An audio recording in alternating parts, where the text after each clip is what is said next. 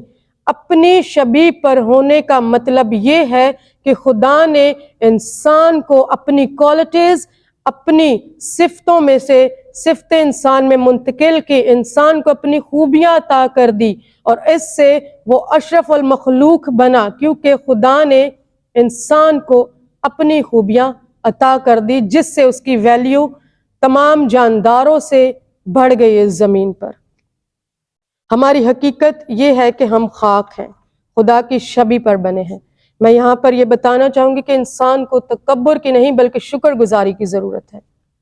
تو ہماری حقیقت میں یہ شامل ہے کہ جہاں ہمیں خاک سے بنایا گیا، ہمیں حلیم اور عاجز رہنا چاہیے، وہیں ہماری حقیقت یہی ہے کہ ہمیں نیچے جھکے رہنا چاہیے۔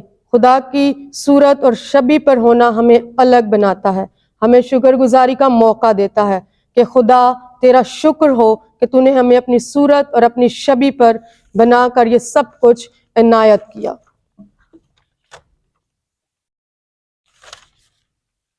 میرا جو موضوع ہے کرسچن اینتھروپولوجی، مسیحی بشریت کا علم سے مراد ہے انسان کے بارے میں علم۔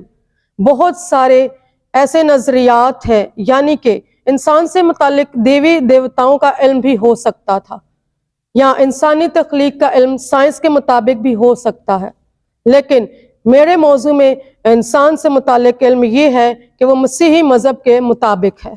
مسیحی مذہب یونانی میں انسانیت کا علم بہت زیادہ فلسفہ سے ملتا جلتا ہے۔ جیسے عام طور پر سمجھتے ہیں کہ انسان میں بدن اور روح ہے، جو کلام مقدس سے ظاہر ہے کہ خدا نے انسان کو مٹی سے بنانے کے بعد اس میں دم پھونکا اور ہمارے سامنے جسم اور روح آ جاتا ہے، جسے انگریزی میں باڈی اینڈ اسپرٹ کہتے ہیں۔ یہاں پر آپ کے سامنے دو حوالہ جات پیش کروں گی بائبل مقدس میں سے۔ پیدائش کی کتاب، اس کا پہلا باب، اس کی 27ویں آیات مقدسہ میں کچھ یوں لکھا ہے، اور خدا نے کہا کہ ہم انسان کو اپنی صورت پر اپنی مانند بنائیں۔ اسی کے ساتھ دوسرا جو حوالہ ہے وہ ہے پیدائش، اس کا دوسرا باب اور اس کی 7ویں آیات مقدسہ۔ اور خداوند خدا نے زمین کی مٹی سے انسان کو بنایا اور اس کے نتنوں میں زندگی کا دم پھونکا، اور انسان جیتی جان ہوا۔ آمین۔ انسان کو جب خدا نے زندگی کا دم پھونکا، اس کے جسم میں روح کو منتقل کیا جو کہ جیتی جان ہوا، اور انسانی جسم جو کہ مٹی سے بنا ہے، اور موت کے بعد وہ مٹی میں جا ملتا ہے۔ پھر یہ روح، جیسے اسپرٹ کہتے ہیں، یہ کیا معنی رکھتی ہے؟ اس کا وجود کہاں ہے؟ کہاں سے آ جاتا ہے؟ اس کا تعلق خدا سے کتنا ہے اور انسان سے کتنا ہے؟ کیا یہ بھٹکتی ہے؟ کیا یہ ناپاک ہوتی ہے؟ کیا یہ کمزور ہوتی ہے؟ کیا یہ کامل ہوتی ہے؟ کیا یہ زندہ ہوتی ہے؟ بہت سارے سوالات ہمارے سامنے آ جاتے ہیں، اور بائبل مقدس ہمیں مختلف کتابوں میں اس کی پاکیزگی اور نجات کی باتیں بھی بتاتی ہے۔ تو جیسا کہ میں نے شروع میں بتایا تھا کہ مسیحی علم بشریت کا تعلق کافی حد تک یونانی فلسفہ سے ملتا ہے، کیونکہ یونانی فلسفہ میں سقراط، ارسطو اور افلاطون کا ہوتا ہے، جنہوں نے انسان کے حوالے سے مختلف نظریات پیش کیے ہیں۔ یونانی فلسفہ میں انسانی جسم ایک پنجرے کی طرح ہے اور روح اس پنجرے میں مقید ہے جو آزاد ہونا چاہتی ہے۔ یونانی فلسفہ میں یہ بات بھی کہ انسانی جسم ناپاک ہے اور روح پاک ہے۔ انسانی روح کا پھر وجود ہمیں کہاں سے ملتا ہے؟ یہاں دو قسم کے نظریات ہیں۔ پہلا نظریہ پری ایگزسٹنس کا ہے کہ یہ شروع سے اپنا وجود رکھتی ہے، انسانوں سے بھی اس کا رشتہ ہے۔ دوسرا نظریہ ہے کہ حمل سے متعلق ہے کہ بچے کی پیدائش کے ساتھ ہی روح بھی یعنی اسپرٹ تخلیق ہو جاتی ہے۔ اس کا تعلق بھی خدا اور انسان دونوں کے ساتھ ہے۔ یونانی فلسفہ کے مطابق اسپرٹ میں انسان کی مکمل شخصیت ہوتی ہے، جذبات اور شعور ہوتا ہے، یادیں ہوتی ہیں۔ انسانی سمجھ ہی غیر فانی ہوتی ہے، جبکہ پلوٹو کے مطابق روح میں موجود ساری چیزیں زندہ رہتی ہیں۔ یہ بدن کو زندگی دیتی ہے، یہ بدن کو حرکت دیتی ہے۔ روح خود حرکت کرتی ہے اور یہ مرنے کے بعد بھی زندہ رہتی ہے۔ ارسطو نے یہ نظریہ پیش کیا تھا کہ اسپرٹ کا کچھ حصہ غیر فانی ہوتا ہے۔ اس نے اس لیے کہا تھا کہ جسم کے مختلف اعضاء مختلف کام سر انجام دیتے ہیں، جیسے آنکھ کھلتی ہے، بند ہوتی ہے۔ افلاطون نے جو نظریہ پیش کیا تھا کہ روح جو مختلف غیر فانی چیزیں ہوتی ہیں، اس کا وجود یہ ہے کہ انسان کے جسم مختلف اعضاء کسی ایک تحریک کے ساتھ کام کرتے ہیں، جیسے سوچ کے ساتھ سارا بدن کام کرتا ہے، اس طرح جذبات کے ساتھ انسانی جسم میں حرکت پیدا ہوتی ہے۔ خدا کے دم سے ہم زندہ ہیں، یہ بھی انسان کی حقیقت ہے۔ انسان کو خدا نے زمین کی مٹی سے بنایا، اس میں سانسیں پھونکی، تب انسان جیتی جان ہوا۔ ہم جو زندہ ہیں تو خدا کے دم سے ہیں۔ کتنی مبارک حالی کی بات ہے، کتنے اعزاز کی بات ہے، کتنے فخر کی بات ہے ہمارے لیے کہ باقی چیزیں خدا نے کہنے سے اور انسان کو اپنی صورت اور شبیہ پر اور اپنا دم پھونک کر سانسیں دی۔ خدا کی سانسیں ہم میں ہیں، اس وجہ سے انسانی زندگی بہت محترم ہے، یہ بہت قیمتی ہے۔ ہماری زندگی خدا کی عطا کی ہوئی ہے اور اس کے لیے ہمیں خدا کا شکر ادا کرنا ہے۔ ہم خدا کے مقابلے میں کھڑے نہیں ہو سکتے اور نہ ہم خدا سے بھاگ سکتے ہیں۔ ہم خدا کو رد نہیں کر سکتے، ہم خدا سے منہ نہیں موڑ سکے، کیونکہ ہمیں خدا نے اپنے ہاتھوں سے بڑی محبت سے بنا کر اپنا دم ہم میں پھونکا۔ ہماری زندگیوں پر اس کا حق ہے، وہ مالک ہے ہمارا اور ہم اس کے اختیار میں ہیں۔ وہ جو چاہے جب چاہے وہ یہ روح اپنی واپس لے کر انسان کو جب چاہے اس دنیا سے بلا لیتا ہے، جب تک چاہے انسان اس دنیا پر رہ سکتا ہے۔ ہمیں خدا کے ساتھ اچھے تعلقات قائم کرنے چاہیے۔ خدا نے انسان کو اپنی صورت پر بنایا، اپنا دم پھونکا، لیکن انسان گناہ گار ہوا۔ گناہ کیا ہے؟ خدا کی نافرمانی کرنا گناہ ہے۔ یاد رکھیے گا کہ جب ہم خدا کی نافرمانی کرتے ہیں، خدا کے بتائے ہوئے راستوں کو چھوڑ کر اپنی مرضی کے راستے بنا کر اس پر چلتے ہیں، ہم اپنے خدا خود بنتے ہیں، جبکہ ہمیں یہ سوچنا چاہیے کہ ہم جو ہیں خود خدا کی مخلوق ہیں۔ خدا کی نافرمانی ہم کرتے ہیں جب ہم خدا کے خلاف جاتے ہیں، ہم خدا کو کم اور خود کو بڑا بنا دیتے ہیں، خدا کے حکموں کو کم اور اپنے دل کی خواہشوں کو ہم آگے رکھتے ہیں اور پھر ان کو زیادہ عزت دیتے ہیں۔ ہم خدا کو پیچھے کرتے ہیں، خدا کے خلاف جاتے ہیں۔ گناہ خدا سے دشمنی کرنا ہے، گناہ خدا کے خلاف ارادہ کرنا ہے کہ خدا نہیں بلکہ میری یا ہماری اپنی مرضی پوری ہو، جو کہ کبھی نہیں ہوتی۔ وہ ہم خدا سے دشمنی کرتے ہیں۔ انسان گناہ گار ہے۔ بائبل یہ بتاتی ہے کہ جیسے حوا نے اور آدم نے گناہ کیا، ہمارے پہلے ماں باپ، اور وہ گناہ تمام نسل انسانی میں چلا آتا ہے۔ ہم خود بھی گناہ کرتے ہیں۔ دنیا پر کوئی ایسا انسان نہیں جس نے آج تک گناہ نہ کیا ہو، لیکن صرف خدا جو گناہ کے بغیر کسی مرد کی مداخلت کے بغیر پیدا ہوا، صرف وہی ایک پاک ہستی ہے۔ باقی دنیا پر جتنے انسان ہیں سب نے گناہ کیا اور خداوند کی برکات سے محروم ہو جاتے ہیں۔ ہم ہر انسان جو آدم کی نسل سے ہے وہ گناہ سے خالی نہیں ہے۔ ایک ہی ہستی ہے جو گناہ کے بغیر ہے، وہ ہے ہمارا خدا۔ لوکا کی انجیل میں لکھا ہے کہ جب حادثات ہوئے اور لوگ مرتے گئے تو باتیں ہونے لگی کہ یہ گناہ کی وجہ سے مارے گئے۔ یسوع نے کہا یہ مت سوچو کہ وہ جو ان حادثات میں مر گئے وہ گناہ گار تھے، نہیں، ایسا نہیں تھا، بلکہ خیال کرو کہ خدا نے تم پر رحم کیا، کرم کیا، ترس کیا، تمہیں ایک اور موقع دیا کہ توبہ کی نوبت آئے اور تم زندہ رہو۔ ہم سب گناہ گار ہیں، کہیں نہ کہیں ہم سے گناہ ہو جاتا ہے، اور انہی گناہوں کی وجہ سے ہم خدا سے دشمنی کرتے ہیں، ہم خدا کے نافرمان بنتے ہیں، حکم توڑنے کی سزا کے حقدار ہوتے ہیں۔ ہم پر سزا کا حکم ہو چکا، کیونکہ جو جان گناہ کرتی ہے اس کی سزا موت ہے، کیونکہ گناہ کی مزدوری موت ہے۔ ہمارے خلاف دستاویز تیار ہوئی ہیں کہ ہمیں سزائے موت ہو۔ اپنی انہی گناہوں کی وجہ سے ہم سارے اعزازات سے محروم ہو گئے، اور ساری عزت، شان و شوکت جو مرتبہ باغ عدن میں خدا نے ہمیں عطا کیا تھا وہ سب ہمیں کھو دینا پڑا، اس سے ہم محروم ہو گئے۔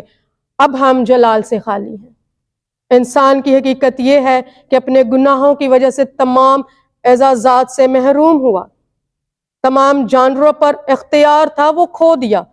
جانور ہمیں نقصان پہنچاتے ہیں، ہر چیز ہمارے استعمال کے لیے تھی، اب محنت کرنی پڑتی ہے، منہ کا پسینہ بہانا پڑتا ہے، خون پسینہ ایک کر کے ہمیں اپنے خاندان، اپنے بچوں کے لیے کمائی کرنی پڑتی ہے۔ لعنت ہمیں ملی، جلال سے ہم محروم ہوئے، اعزازات سے ہم ہاتھ دھو بیٹھے، ہمیشہ کی زندگی سے ہم دور کر دیے گئے، ہم خدا سے دور کر دیے گئے، کیونکہ ہمیشہ کی زندگی صرف خدا کے پاس ہے۔ ہم خدا کے ہاں سے نکال دیے گئے، ہم باغ عدن سے نکال دیے گئے، خدا کی بادشاہت کی حدوں سے نکال دیے گئے جن میں جلال بستا ہے۔ ہم نے اپنا مقام کھو دیا، اور یہ زمین جس پر ہم رہتے ہیں خدا نے کہا یہ تیرے سبب سے، انسان کے گناہ کے سبب سے لعنتی ٹھہرائی گئی۔ اس زمین پر لعنت ہے جو کہ انسانوں کی وجہ سے ہے۔ اس زمین نے کوئی گناہ نہیں کیا، اس زمین نے کوئی جرم نہیں کیا، بلکہ اس زمین پر موجود انسانوں نے جرم کیا، اور اس زمین کو لعنتی قرار دیا گیا۔ حقیقت ہماری یہ ہے کہ زندہ رہنے کے لیے ہم دوسری مخلوقات پر ڈیپینڈ کرتے ہیں، ہم ان کے اوپر ڈیپینڈ کرتے ہیں۔ ہمیں روشنی چاہیے تو ہمیں سورج کی ضرورت ہے، ہوا کی ضرورت ہے، پانی کی ضرورت ہے، زمین کی مٹی کی ضرورت ہے، اناج اگانے کی ضرورت ہے، پھل پانے کے لیے جانوروں اور پرندوں کی ضرورت ہے، پانی کی مخلوقات کی ضرورت ہے، دیگر سب مخلوقات کی ضرورت ہے، کیونکہ ہم ان سب مخلوقات کے محتاج ہیں۔ ہمیں زندہ رہنے کے لیے دوسری مخلوقات کی ضرورت ہے جو خدا نے بنائی۔ تو ہمارا روب کتنا بنتا ہے، ہمیں کتنا اونچا اڑنے کی، تکبر کرنے کی ضرورت ہے۔ ذرا سوچئے اس بات کو کہ ہم اپنے گناہ کی وجہ سے تمام برکات سے محروم ہو گئے اور محتاج ہو گئے زمین کی دوسری مخلوقات کے۔ ہماری زندگی خوبصورت بنتی ہے جب ہم اپنے اپنوں کی وجہ سے اپنے اپنوں کے ساتھ رہتے ہیں، انسانوں کے ساتھ رہتے ہیں۔ انسان کی حقیقت یہ بھی ہے کہ جتنا چاہے اس کے پاس پیسہ ہو، سہولتیں ہوں، جتنا مرضی بڑا مرتبہ ہو، اس کا سب فانی ہے، سب یہیں رہ جاتا ہے، سب ختم ہو جاتا ہے۔ خدا کی بادشاہت میں صرف انسان کی ایک پاک روح داخل ہو سکتی ہے، اس کا پاک دل، اس کا یہ مال و دولت، گاڑیاں، سب کچھ یہیں رہ جاتا ہے۔ ہمارا جسم چاہے جتنا مرضی خوبصورت ہو، جتنا مرضی مضبوط ہو، ہم خاک ہیں اور ہم نے خاک میں لوٹ جانا ہے۔ جہاں پر بری خبر ہے کہ انسان خدا کے ہاں سے نکالا گیا اور اپنے مقام سے محروم ہوا، زمین ہماری وجہ سے لعنتی ہوئی، جہاں اتنا سب کچھ ہو گیا، آج ہم دوسری مخلوقات کے محتاج ہیں، ہماری دشمنی ہمارے گناہ کی وجہ سے خدا کے ساتھ ہے۔ تو ایک خوشخبری کی بات یہاں پر یہ بھی ہے جو کلام مقدس میں ہمیں ملتی ہے، کلام مقدس ہمیں دیتا ہے، ہماری حقیقت یہ بھی ہے جو کہ کلام مقدس ہم پر ظاہر کرتی ہے، اور پھر